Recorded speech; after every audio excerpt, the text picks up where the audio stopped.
Again, my name is Elbert Walters III. I'm Executive Director of Powering Chicago. I went through this whole dissertation this morning about the company, what it represents. So I'll try to give you the Clip Notes version. Um, Again, Powering Chicago is the unique labor and management partnership between the IBW Local 134 Union Electricians and the Electrical Contractors Association of Chicago and Cook County, where we invest in consistently better construction, better careers, and better communities. Employing the latest technology, Powering Chicago's members are evaluating and elevating the industry's performance through their commitment to safety, level of experience, and reliability, while also investing in the future of skilled labor. And today we're here to talk about infrastructure. And I'm excited because, again, this is an industry that has a direct correlation to the work that we do. I spoke earlier about the fact that back in 2015, a renewable energy campus was built for our electricians and apprentices to learn about this burgeoning technology. And as a matter of fact, we have contractors that had been installing EV infrastructure since 2008. So this is something that our industry has worked in. But more importantly, instead of hearing me, we're here to hear the experts. And today we have a great group of panelists from all different sorts of industry and state. First, we have Isabel Mendoza. She's with McLean County Government and the GIS specialist. We have Andrew Burnham, Principal Environment Scientist at Argonne National Laboratories. We also have Jack Cruikshank, great name, Transportation Systems Planner for the Office of Intermodal Transportation in the Illinois Department of Transportation. We also have Reggie Greenwood, Director of Supply Chain Innovation and at Governor State University. And last but never least, we have Sean Neuert, Deputy Chief Operating Officer, Illinois Department of Central Management Systems. At this point, again, I don't want to take your shine, so we'll start with Anna. If you can give us just a 2-minute explanation of who you are, what your role is with in your current position. Absolutely. So, hi everybody. As I was introduced, my name is Anna Isabel Mendoza, and I am from McLean County, Illinois. I'm currently the GIS specialist. So, my bachelor's actually started out in urban and regional planning with a concentration in sustainable development and informatics. After that, I went on to do a master's degree in urban transport, where I focus on autonomous vehicles, EV preference, and work style preferences. So whether someone wants to work from home, hybrid, full-time in person. From there, I was working with various MPOs in central and southern Illinois as a transportation planner. I use GIS in my day-to-day basis.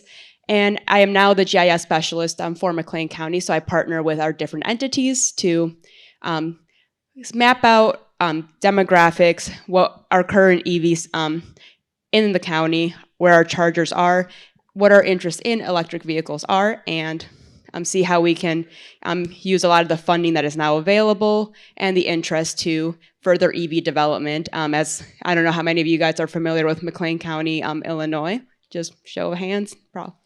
Okay, there's a couple of you out there. So outside from Bloomington Normal, we have ISU.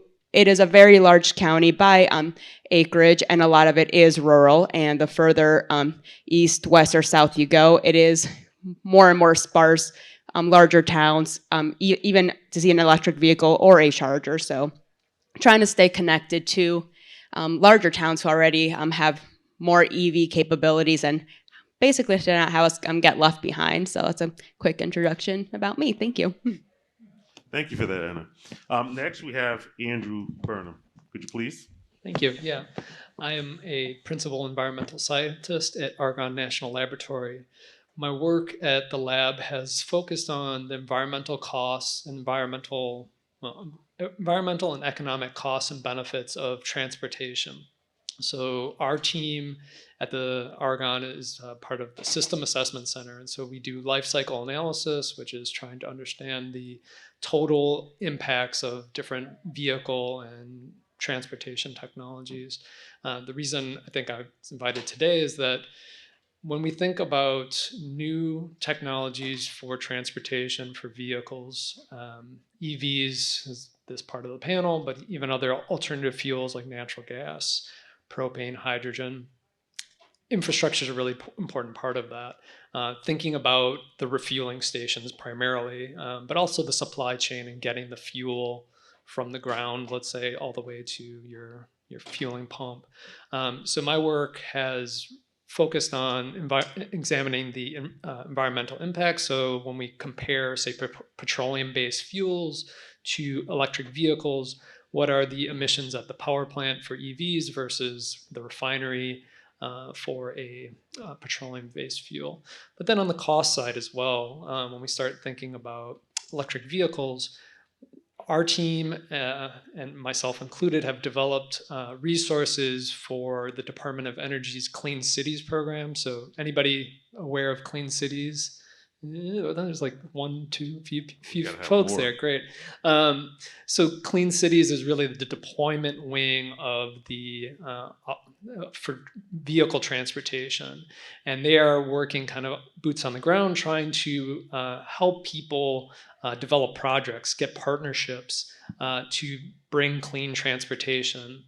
And so our team has supported them with tools and resources. So the A-Fleet tool is kind of the tool that I'm known for, and that helps fleet managers, other decision makers who are interested in new vehicle technologies understand what the costs and benefits are for them. Thank you. Thank you for that. Jack.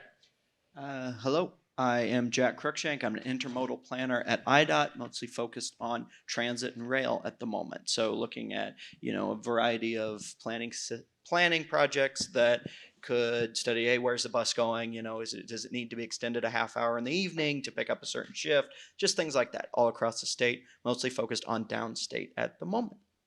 Thank you. And Reggie? Well, good afternoon. I work at the Supply Chain Innovation Center at a local university called Governor State, where I'm involved in really the EV industry from the beginning to the end user. I've been really fortunate to get intrigued by this industry. And one of the things right now that got me really excited are passenger drones.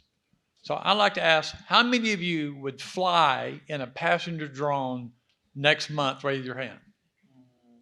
Okay, not bad. Brave souls. Another question would be, how many years from now do you think a passenger drone will be flying in Chicago? How many, someone say? 20. 10, 5, 20? How about 1 year? Come on, yeah. Yeah. Who believes 1 year? Clap your hands. That's like it, right? Do you guys know that Boeing just purchased a drone company last week called Whisk? So it's a serious play. United Airlines created a separate division to focus on drones. And do you know that in a suburb called Tinley Park, a city is developing a vertiport this year? And I'm going out there next week to work with them on that. So drones is... How many here grew up watching the Jetsons? That should be just The about Jetsons are coming, man. I'm telling you, it's coming soon. So the EV industry is a fascinating opportunity for the state of Illinois to develop a new economy, to create new jobs here. It's a challenge, however, from that we'll get a chance to talk about. There's many impediments to it, many opportunities to it. But I'm kind of latched on to the coolest thing right now is flying drones. And I have a chance, I think, this fall to go to Dallas and fly in one. If I survive, I'll come back and tell you about it. Okay, good. All right. Sean? Hi, good afternoon, everyone. My name is Sean Neuert. I am the Deputy Chief Operating Officer for the Department of Central Management Services for the state of Illinois. Basically, we are the general services for the state of Illinois. We own most state buildings. We oversee the state's fleet. We pay all the utility bills. And so EVs encompass all these things. So right now, we are in the infancy. Governor Pritzker, 2 years ago, allocated $30 million to our department to electrify the state's fleet. We are starting that. As we'll get into later, there's been a lot of growing pains just because we've learned a lot of things regarding EVs are more geared towards consumers right now, not towards an agency that has 10,000 vehicles across an entire state. How do you do it? And then how do you charge those? Another thing is we've learned about charging has just been fairly difficult right now. And so we are in our infancy trying to meet these goals. Some of the other things we're just working on is a new legislation was passed this week actually that the state officially has to have all of our fleet vehicles, passenger sedans, electrified by 2030. Considering we have about 5 right now, we have 5 years to replace thousands of vehicles. So we have a lot of work ahead of us. And so being on this panel today here, I've been on some other ones and listened in on other ones across the country, and larger municipalities and states, we're all kind of building the airplane as we're flying it, so to speak. It's new. Yes, we'll take your drone. We're all just learning on the fly. I mean, I'm an architect by trade, overseeing buildings and the fleet. So this is, once again, a learning experience, and why I kind of wanted to share this information of where we're at today, because there's a lot of unknowns right now. Absolutely. Thank you. So now that you have a little background about our esteemed panel here, I want to go back. When we think about the Midwest, there are certain things that they're common. For me, when I think about the Midwest, of course, I think about my hometown, Southside Chicago. However, the Midwest has certain characteristics that are germane with that region. And your jurisdiction is kind of indicative of that Midwest model. Why don't you share how development of an EV infrastructure has benefited your area that you represent? Yeah, absolutely. So when we think of electric vehicles, especially in the McLean County area, how EV infrastructure has benefited the area is mainly sparking the conversation around electric vehicles and thinking, hey, it's not just something that people have as like a luxury car, or people who if the EV is not charged, they have easy access to a train station or subway station, but something that anybody can have. And it also has helped spark the conversation on how we can get more infrastructure out and about. So I started in McLean County at the unique time where Rivian Automotives had just opened up their shop in Normal, Illinois. So for those of you not familiar with Rivian, they are essentially not quite Tesla, but they are making their own fully electric, mainly just trucks right now, but there is talk of having different types of versions available. So and in sparking that, our Connect Transit, or our equivalent of Pace Bus, actually is, I'm not quite sure if fully, but really well on their way on fully electrifying their fleet. About, I believe, 50% of their buses are fully electric and making scheduled full city runs their usual schedule. So, and they are looking in getting more funding for finishing fully electrifying their fleet. There have been more electric vehicle charging stations put throughout McLean County in different strategic locations. And there has been a bit more outreach on saying, hey, maybe as a cost of automobiles does go down, it's something that we encourage and really want to bring to the community, and I guess kind of like get away from what if it runs out of battery and I'm stranded in the middle of nowhere, and more of a, hey, we do have the infrastructure, we are building the infrastructure to support that. Thank you. And you mentioned, I think, 2 key points. You said cost and funding. And I think that that's always synonymous with this EV infrastructure. Where are we going to get the money from? Who's supporting it? So I know most entities are confronted with this same challenge. In terms of upfront cost, right, being a large prohibitor for making a transition. Andrew, what can you share with the with those in attendance about what Argonne Laboratories had created to provide relief in that area?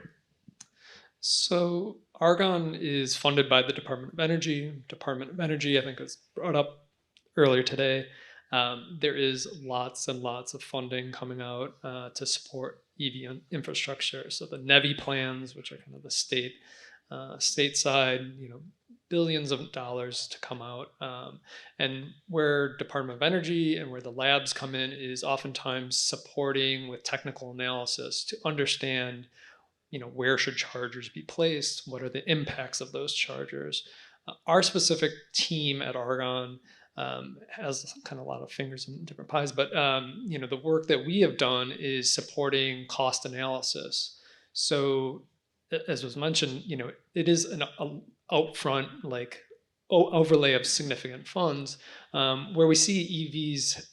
The benefits are reduced costs when you start amortizing that charging cost. So we try to have people understand. Oftentimes the mentality is like, I want the highest power charging. I want almost like a gasoline type experience with my vehicles, whether it's a fleet or it's a consumer.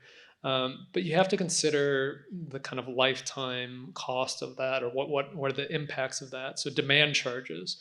So if you are a fleet and you have multiple high power DC fast chargers in your fleet and you are charging at peak times, you really are going to take a huge hit on your utility costs. So you need to, I think the number one thing that you'll hear about any EV infrastructure project is talk to your utility first. First and foremost, get them on board with what you're planning. They can help you understand kind of rate structure, any of the interconnection costs, all that kind of make ready to get your site ready. So that's number one.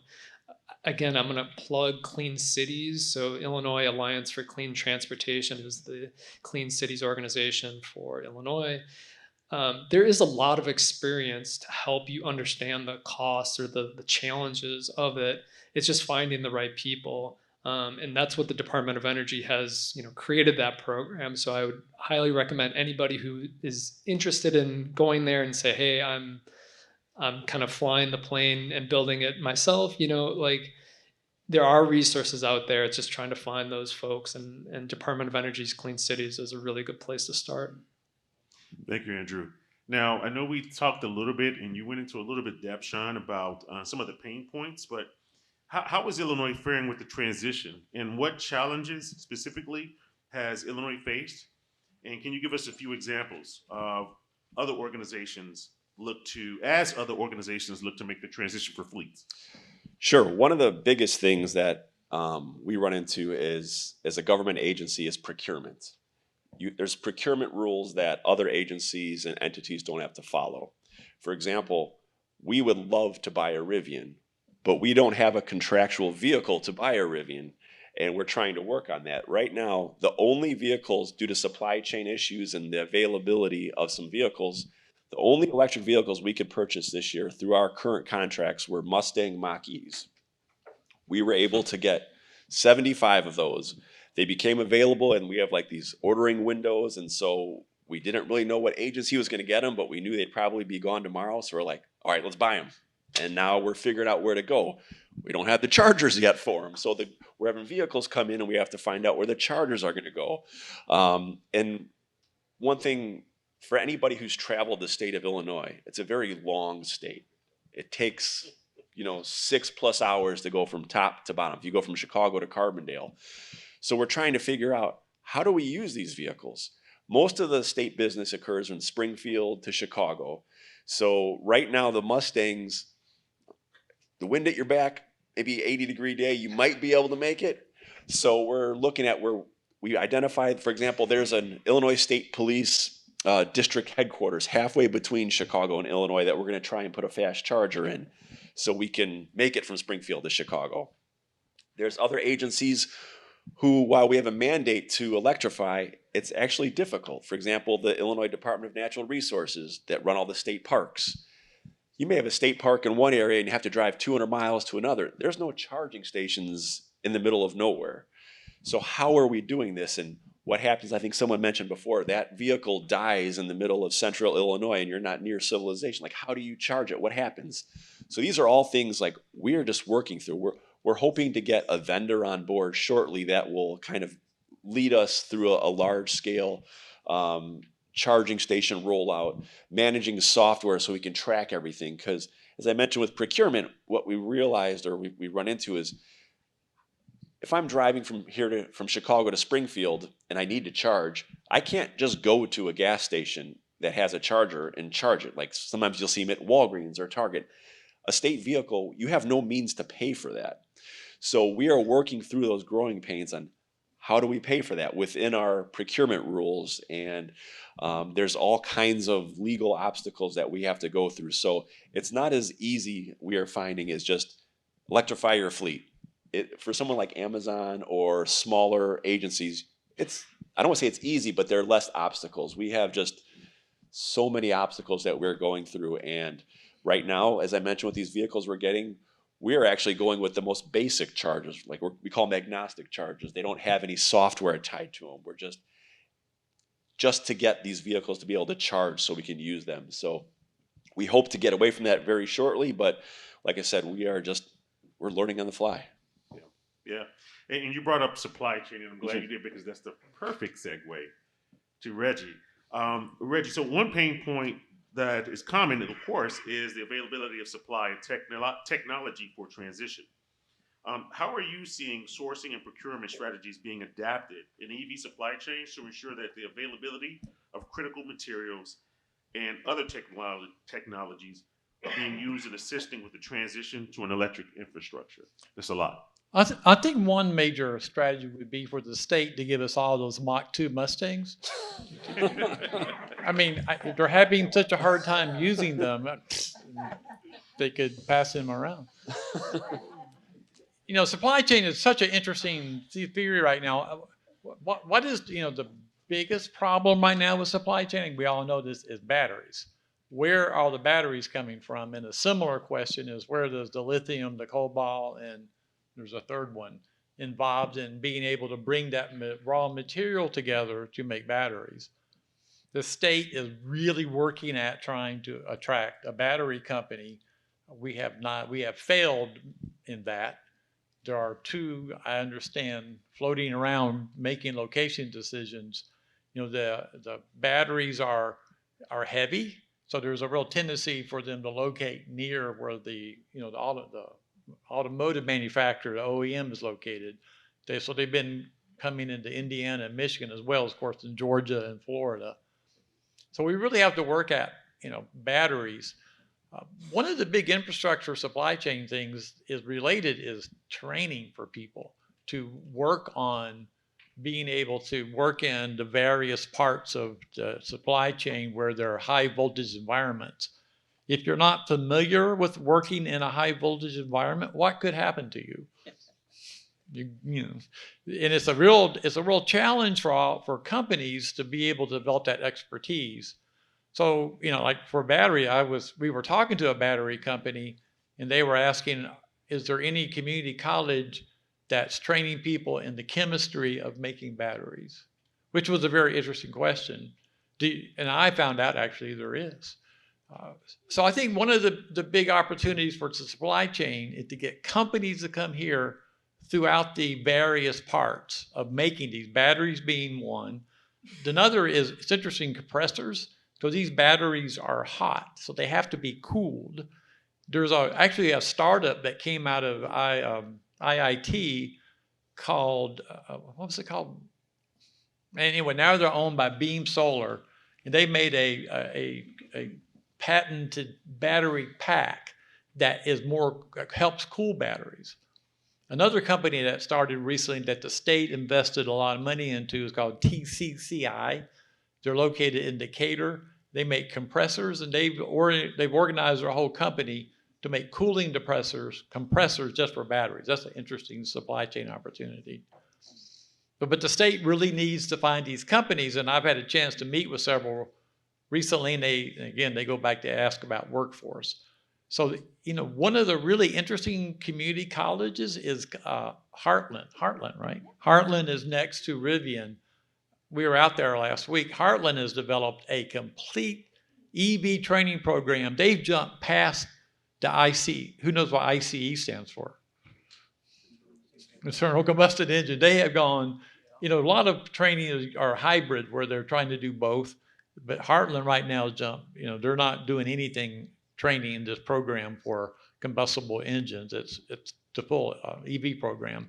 So we have to work on training. Training is a big part of this to attract companies to be able to work in this industry and to get the training capacity. So we're working with, every community college in the state is involved in this now, and that's a big thing we're working on. Hey, Reggie, I want to give a quick shout out to the project we're working on too, that not looking at the technicians to install the chargers, but the technicians to work on the ultimate vehicles, right? So Reggie and I are talking with community colleges around the state about that. Yeah, we actually had a conversation about the fact that, again, as electricians and construction is different than the electricians who would work on vehicles. There are two different types of crafts there, right? And so I've had conversations with, hey, listen, your electricians are going to come and start working on vehicles. We're construction workers, and we kind of want to stay in that niche. Jack, one thing that I do want to talk about is, of course, we're focused on EV infrastructure, but I was at a recent IAC conference, thank you for plugging IAC, that introduced other technologies as far as renewables. Can you expound on that a little bit? Sure. So as we're talking about electric vehicles, these are battery electric vehicles, right? The battery is providing 100% of the power. The other one type of EV, though, that hasn't been mentioned a ton, has a little bit, hydrogen fuel cell EVs, right? So when I'm talking about these two, I make sure to say hydrogen fuel cell EV, because at the end of the day, at the end of the supply chain of the vehicle, an electric motor is powering both types of those vehicles, right? So from my perspective, there are quite a few benefits of hydrogen, right? We're always talking about range anxiety, things like that. Well, yes, in Illinois, that would be a problem because we have no hydrogen fueling capacity, right? Well, theoretically, it would be an option to have this hydrogen power, right? Because hydrogen fuel cells are going to have fewer battery sourcing questions, right? The lithium, the cobalt, we don't need it. You basically need as much or a little bit more than an internal combustion engine would for battery purposes, right? You have to power the blowers in the cab, things like that, right?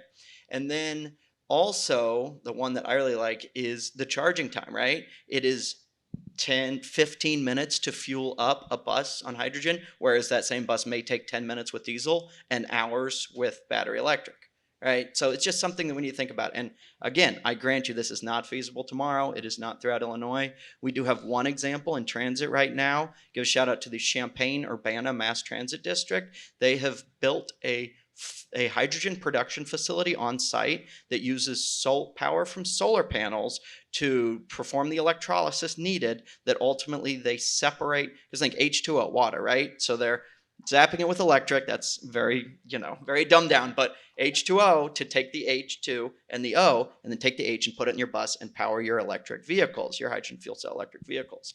So at the end of the day, I think that's a good option. They have 2 of those on the road today. They're going to get about 10 more this year. Their facility has the capacity to produce enough hydrogen to power 30 vehicles, and they're looking at beyond that as well. And then at the end of the day, that still has the 0 tailpipe emission benefit and the instant torque. I think the instant torque is one we don't talk about a ton for specifically a bus, right? If you're thinking the bus is stopping every 2 blocks, maybe every 1 block, around here, that's very important, right? If we have all these electric vehicles that, other than the bus that can immediately get up to speed, but the bus can't, that's going to put it at a real disadvantage. So that's why I think that could be a good one. Thank you. Now, I know we're getting, we have a lot more that we want to talk about, especially with EV. The previous panel talked about equity. And of course, that is also tied in some of the CEJA and FEJA language when it comes to rolling out this next infrastructure. And the state has been very instrumental and deliberate, actually, in making sure that that's part of the infrastructure rollout. And so I want to just ask this question because I would love to hear what the group has to say. How can collaboration between governments, private entities, and local communities improve equitable distribution of the EV infrastructure? And I'm saying specifically because when we talk about marginalized communities, we're not thinking about the rural communities, right? We mostly have in our mind that DEI or equity is about those Black, brown communities. However, rural communities can face that. So, Anna, can you expound on that a little bit? Yeah, absolutely. I would say the first step is definitely seeing where people are and where they are going, especially in their day-to-day lives. So right now in McLean County, a lot of people live in Bloomington Normal, work in Bloomington Normal, but there is, I forget the exact number, over 1,000 people who have to drive between 25, 50 miles out in the rural communities just to get to work. And on top of that, most likely use their own personal vehicle to go for lunch, go to the next facility site. So it's, as was mentioned, it's not exactly fast to charge an electric vehicle, and there's not electric vehicles charging stations just conveniently in the middle of nowhere. So even if these people wanted to get an electric vehicle, we're all for it. If it's not feasible for you to charge your vehicle, or even if it is, you can make it to work and back, but you still have to find an electric charging station on the other side of town and leave your car there for 2 hours. It's not convenient at all, and would even put off some people from really wanting to investigate electric vehicles. So we're talking with communities and I'm figuring out where are people going, where will be a central location to put these chargers, where can we get the funding, what is the policy, and seeing, we don't want to invest money in something that people are not going to use, or somewhere's like, oh, well, this is great that we have it, but it would be more ideal if it was placed on this other side of town. So talking to community members and people who are actually out and about. And as I mentioned, I'm a GIS specialist. I can make all the maps in the world, but the people who know the community and their needs best are the people who live in that community or are working those jobs. Yeah. And on the policy side, kind of you mentioned this, so it's looking at how we construct some of these programs. For an example, with the NEVI program, right? So IDOT is looking, well, the state in general looking to push out funding, federal funding, as you alluded to build more chargers, right? But in that requirements for that program is that the chargers must be publicly available at all times, available to the public for use, right? And so from my perspective, looking at if we want to invest in some battery electric EVs for buses, I can't be using those chargers as we currently define it, right? So things like that, right? And we put the restriction on there, oh, we want it always available to the public, but the public may have benefited from a non-public use, i.e. the bus charging there an hour a day too, right? But it looks like we're going to have to build our own if we want to do that instead. Yeah.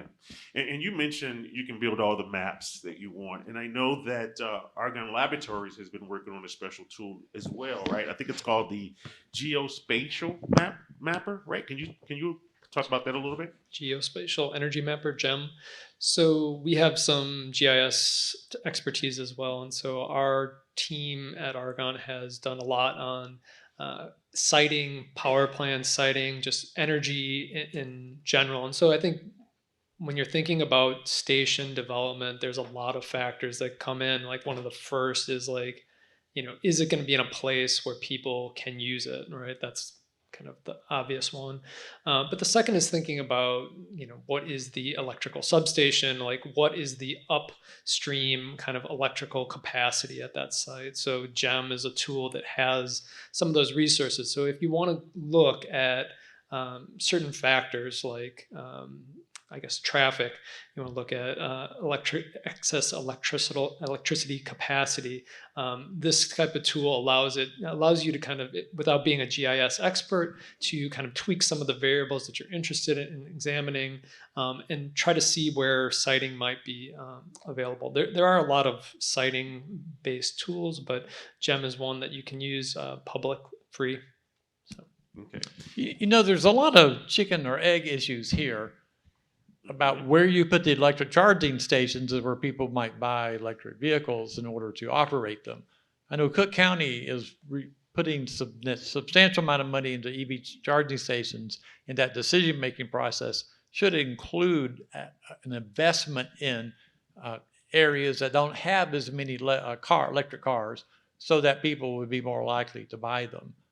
A related, I think, equity issue is a lot of the warehouses where big trucks are located are in brown and black communities, and they are the most particulate pollution comes from diesel engines. A real environmental justice idea is to focus on creating electric trucks around distribution centers so that you can take diesel trucks out of areas where they are, and that I think would have a big environmental justice impact, certainly something that we're working on. Yeah, you're absolutely right. As a matter of fact, the Chicago Transit Authority took one of their first electric bus routes around Route 66, which of course runs through the west side of Chicago, which has been historically and categorically underrepresented when it comes to advancing that area. One more question, because I know we're getting short on time, but I want to make sure we talk about, again, fleet. When you brought up the point about mapping in these areas and then how fleet has distinct challenges. How can fleet managers effectively adapt their fleet operations to account for like longer charging times and the current limitations that are available in the fast charging infrastructure? Yeah, so that's one of the things we're running into. It's one, what kind of vehicles can we get? Like I've mentioned before, we have these, all we have right now are the Mustang Mach-E's, which we're giving it around 200 miles of range. So we have to, originally there was this grand plan, 3 years ago when this came out, this agency is going to get this agency is going to get that. But then when we get down to the nuts and bolts, these are the cars you can buy. We have to go back and talk to each agency. For example, Department of Corrections, they drive all over the state. It would make really no sense to give them an electric vehicle right now. Whereas DCFS, who maybe is just traveling around Chicago, you can give them an electric vehicle. We can install a charger at their home base. So it's seeing these users, because the state, we have different types of clients, as I've mentioned. And so it's really just identifying right now what agency can use the vehicles that we have. As buses come online, for example, the Department of Corrections will need large scale buses. I know Lion Electric has got one. And so as this technology and more vehicle types become available, we will adapt and take advantage of these vehicles. But right now, for example, we don't have a pickup truck that we can legally purchase through our procurement methods for different agencies. And my department, has all the building engineers and tradesmen. They're not going to use a $50,000 Mach-E to carry around 2x4s and plywood.